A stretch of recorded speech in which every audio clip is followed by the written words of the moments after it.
Dhurandhar ಫಿಲಮಿನ especially ಈ ದೃಶ್ಯ ಈ ಪುಕ್ಷಟೆ ಗುಲಾಮ್ರಿದಾರಲ್ಲ ಅವ್ರಿಗೆ ಎಷ್ಟು ಉರಿಸ್ಬೋದು ನೀವೇ ಯೋಚನೆ ಮಾಡಿ.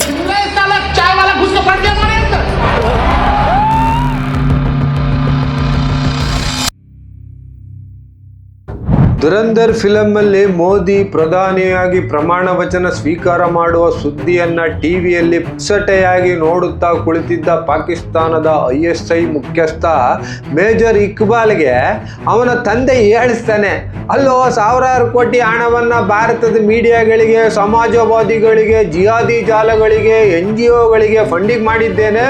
ಈ ಬಾರಿ ನಮ್ಮ ಸರ್ಕಾರವೇ ಅಧಿಕಾರಕ್ಕೆ ಬರುತ್ತೆ ಅಂತ ಹೇಳಿದ್ದೆಲ್ಲಪ್ಪ, ಈಗೇನಾಯ್ತು ಅಂತ.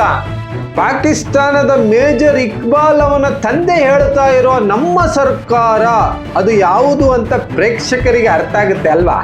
ಬಹಳಷ್ಟು ಜನ ಎಡಪಂಥೀಯರಿಗೆ ಸೆಕ್ಯುಲರ್ ಹೆಸರಲ್ಲಿ ದೇಶದ ನಿರ್ನಾಮವನ್ನ ಬಯಸ್ತಾ ಇರೋರಿಗೆ ದುರಂಧರ್ ಚಿತ್ರದ ಇದೇ ದೃಶ್ಯ ಬಹುಶಃ ಬಹಳಷ್ಟು ಟೆನ್ಷನ್ ಕೊಟ್ಟಿರ್ಬೋದು. ಅಯ್ಯೋಯ್ಯೋ ಬಂಡವಾಳ ಬಯಲಾಗ್ತಿದೆ ಅಲ್ಲಪ್ಪ, ಈಗೇನ್ ಮಾಡೋದು ಎಂಬ ಚಿಂತೆಯಲ್ಲಿ ಅವರು ಈಗ ಮುಳುಗಿರ್ಬೋದು. ನೀವು ಅವರಿಗೆಲ್ಲ ಪಾಪ ಅನ್ಬೇಡಿ, ಅವರೆಲ್ಲ ಪಾಪಿಗಳು, ದೇಶದ್ರೋಹಿ ಪಾಪಿಗಳು. ಮೋದಿ ನೋಟ್ ಬ್ಯಾನ್ ಮಾಡಿದ ಸುದ್ದಿಯನ್ನ ಟಿವಿಯಲ್ಲಿ ನೋಡಿ ದಾವೂದ್ ಇಬ್ರಾಹಿಮಿನ ಕೋಟಾ ನೋಟಿನ ಫ್ಯಾಕ್ಟರಿಯನ್ನ ನೋಡಿಕೊಳ್ಳುತ್ತಿದ್ದ ಗ್ಯಾಂಗ್ಸ್ಟರ್ ಏನ್ ಹೇಳ್ತಾನೆ ಗೊತ್ತಾ, ಚಹಾ ಮಾರುವವನು ನಮ್ಮನ್ನು ಮುಳುಗಿಸ್ಬಿಟ್ನಲ್ಲಪ್ಪ ಅಂತ ಹೇಳಿದಾಗ ಮೋದಿಜಿಯನ್ನ ಬೆಂಬಲಿಸಿ ಓಟು ಹಾಕಿದ ಪ್ರತಿಯೊಬ್ಬನಿಗೂ ಎಷ್ಟೊಂದು ಸಂತೋಷ ಆಗುತ್ತೆ ಅಲ್ವಾ.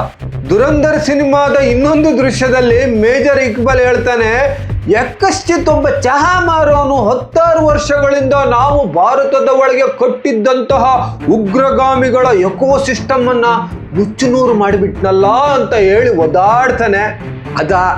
ಆ ದೃಶ್ಯವನ್ನ ನೀವೆಲ್ಲ ತಪ್ಪದೆ ನೋಡ್ಲೇಬೇಕು.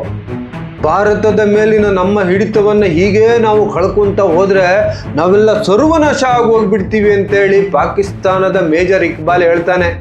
ಈ ಮಾತನ್ನ ಕೇಳಿದಾಗ ದೇಶದ ರಕ್ಷಣೆ ಮಾಡಿದ ಚಹಾ ಮಾರುವವನಿಗೆ ಪ್ರತಿಯೊಬ್ಬ ದೇಶ ಪ್ರೇಮಿಯ ಮನಸ್ಸು ಕೋಟಿ ಕೋಟಿ ಪ್ರಣಾಮಗಳನ್ನ ಸಲ್ಲಿಸುತ್ತೆ.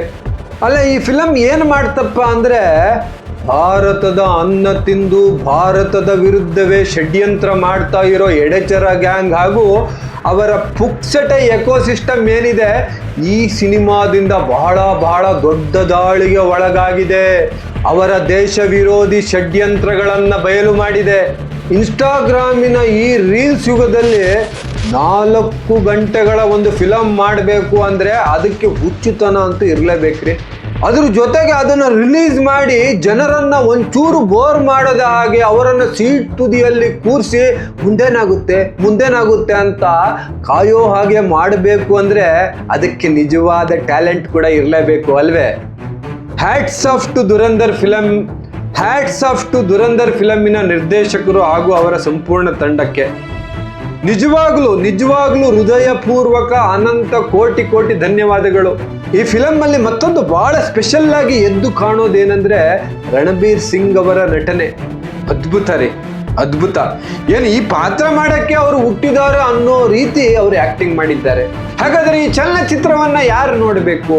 ನೀವೇನಾದ್ರೂ ದೇಶ ಪ್ರೇಮಿ ಆಗಿದ್ರೆ ಈ ಫಿಲಮ್ ಅನ್ನ ತಪ್ಪದೆ ನೋಡ್ತೀರಾ. ಅಕಸ್ಮಾತ್ ನೀವೇನಾದ್ರೂ ಯಾವುದಾದ್ರೂ ಒಂದು ಪಕ್ಷದ ಗುಲಾಮರಾಗಿದ್ರೆ ಈ ಫಿಲಮ್ ಅಲ್ಲಿ ಏನೇನ್ ತಪ್ಪುಗಳಿದಾವೆ, ಏನ್ ಮಾಡಿದ್ದಾರೆ, ಏನ್ ಮಾಡಿಲ್ಲ ಅಂತ ಹುಡುಕೋ ಕೆಲಸ ಮಾಡಿ ಬೆಪ್ಪರಾಗ್ತೀರಾ. ಹಾಗಾದ್ರೆ ನೀವು ಯಾರು ಎಂಬುದನ್ನ ಕಮೆಂಟ್ ಬಾಕ್ಸಲ್ಲಿ ತಿಳಿಸಿ. ಜೈ ಹಿಂದ್.